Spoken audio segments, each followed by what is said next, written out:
Hi, I'm Chris Wesley, and welcome to another 2-minute sprint. Today we'll be talking about meetings that kill and meetings that succeed. All right, so how do you kill a meeting? Well, one, you base it on pride.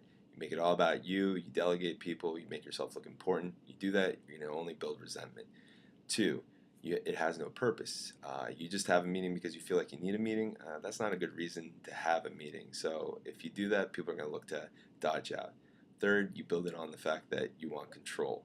All right. If you don't trust your ministers, that's not a good thing. If you're just checking in, if you're asking them questions all the time in a meeting setting instead of one-on-one, they're going to feel like, man, he doesn't really trust me as a leader, and they're not going to trust you back. All right, so you want to avoid those three things. What you want to do before you have a meeting is ask a couple of questions. One question is this something that I can communicate in an email or text, or do I have to have a meeting?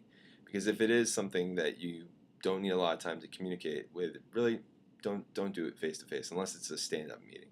A second question is, what's the investment? All right, how are you looking to grow with your ministers? How are you looking to grow their vision, have them think outside the box? Think about that investment you want to make. And then lastly, what's the takeaway?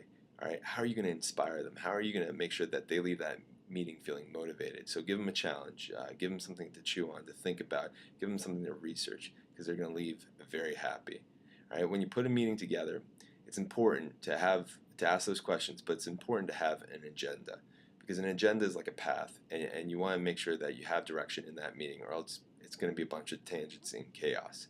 And then lastly, you want a start time and an end time.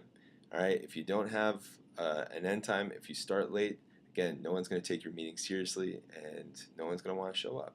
And that's what everyone wants, is clear, inspiring communication. That's your 2-minute sprint.